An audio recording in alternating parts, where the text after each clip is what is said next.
Шумная реклама альянса двух заклятых врагов не обманула нацию. А присуждение Садату и Бегину Нобелевской премии мира прогрессивная общественность расценила как нелепый политический фарс.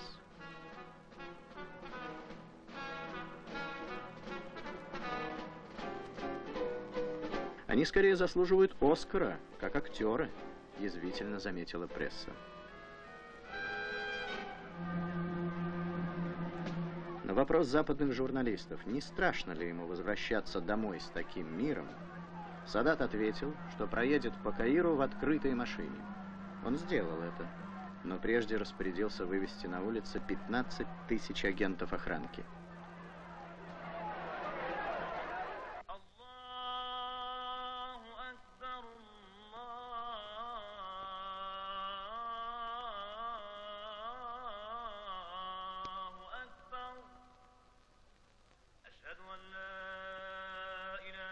Египетский президент мечтал войти в историю своей нации.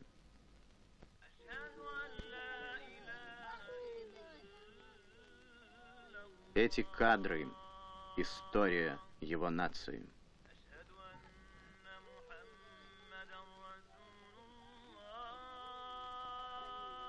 Судьба народа Палестины, народа, который хотят уничтожить.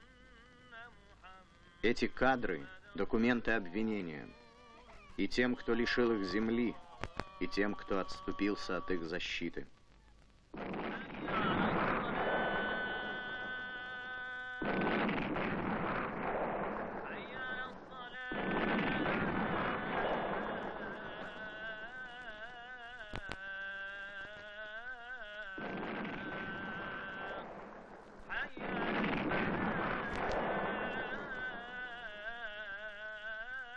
Лишение Садата египетского и арабского гражданства потребовал общеарабский трибунал.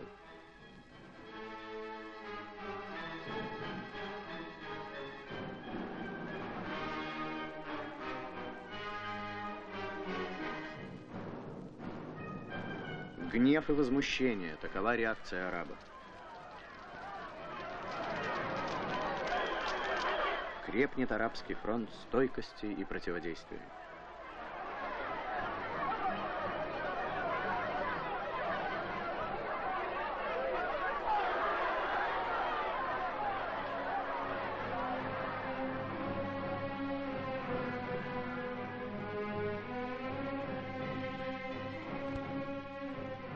Встреча лидеров арабских стран в Багдаде приговаривает Садата к политической и экономической изоляции. Арабский мир отвечает на сговор империализма, международного сионизма и арабской реакции в Кэмп-Дэвиде своим решительным «нет». Говорит король Иордании Хусейн: «То, что нам предлагают, это не мир для Ближнего Востока. Будущие поколения не смогут жить в условиях такого мира. Этот договор носит название мирного, но, по нашему мнению, это не мирный договор, а сепаратная сделка», сказал президент Национального совета Палестины Халид Фахум. «Сейчас все признают, что мир должен быть всеобъемлющим, и этот мир не будет справедливым, если не будет справедливо разрешена палестинская проблема».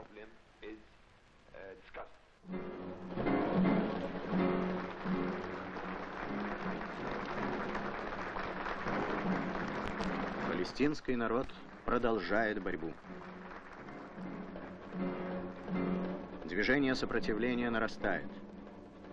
Его ведет за собой Организация освобождения Палестины во главе с Ясером Арафатом.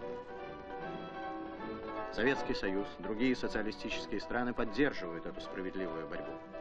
Осуществление права народа Палестины на свое государство, уход Израиля с захваченных земель, обеспечение безопасности для всех государств региона – только такому миру на Ближнем Востоке принадлежит будущее.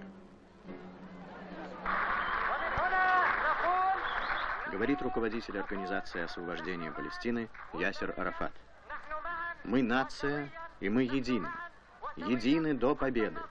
И вместе все скажем, душой и кровью продолжим путь».